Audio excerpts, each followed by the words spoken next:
How can they take it away now? What they can never give, and then I saw I'd love to see. So people, when the first time I went to the US, people thought I'll never come back to the slums. Say, Jacob will not come back here. I went to the States and came back, and everyone is like, you're an idiot. You know, that's what they call me, you're an idiot. Then they call me, they say I'm crazy. So now I don't know what they're going to say. I grew up in the slum, but it's a way of life. And in each and every situation, people have their own things that take them down. And slum was one of the things, because in the slum you don't have information about anything. The schools around the slums, they perform so poorly in the exam, so that tells you we have so many dropouts from the people who don't go to high school. Very much come from the slums, but we have few who do go to the high schools and who at least try to make life better for themselves. So I'm part of a bigger group of students and people who grew up in the slum who's actually tried to make it. You actually founded a project for the slum kids in Nairobi City? Yeah, in Nairobi City in Kenya in 2004. And we've been in operation, and we got registered under the government of Kenya in 2006 as a trust. We teach painting, we teach photography, we teach music, we teach theater, we teach filmmaking. And we want to give the children an opportunity to dream and to know they can be able to make it out of the slums. Because slum is not a jail, slum is a place, and then you can actually go out and become whoever you want to be. I remember this time we had, this is the first time they had an experience to use colored pencils. Mm-hmm. It was so exciting, because when they saw the colored pencil, it's colors, it's hard to find colors, and the parents don't think of buying art supplies, they think about putting food on the table, which is also difficult sometimes, you know, because I stayed hungry.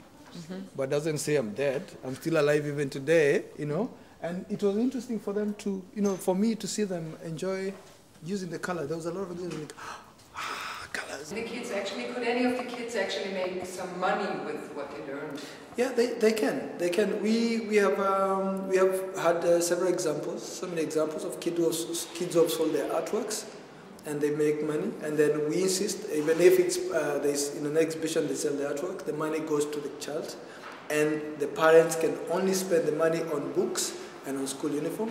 But whenever it's a big exhibition, then the money goes, like bigger communal paintings like that one, it goes to the trust, and then the trust buys the artwork, the art materials, and supports to give some of the professional musicians that we invite to come and teach something small for their bus fare and some lunch. How is the whole trust financed? It's personal, initially from 2004 until 2006, we're actually being sub-funded by Corona Trust in Kenya, and then they dropped off from funding, and then I took over from funding it personally with all my own money, where I put a percentage of my money into sales of my artwork and the projects I do into the trust. And then that's how we accumulated enough money, and then we've been going on and buying our supplies and all this other thing. And then we then had the partnership with Dr. Elma and Dr. Regina from here in Vienna, Austria, and Voni and Matthias, who have been very supportive in so many ways in fundraising and in trying to sell the artworks for the kids. And that's how we've been able to manage to move on. They brought in, this year they brought in 800,000, which is 8,000 euros. To the trust, which this money is going to be used for 1 year or 1 year and a half, so on maintaining and buying art supplies and running the trust. My children running and free from all slave items mentality. I'd love to see all my children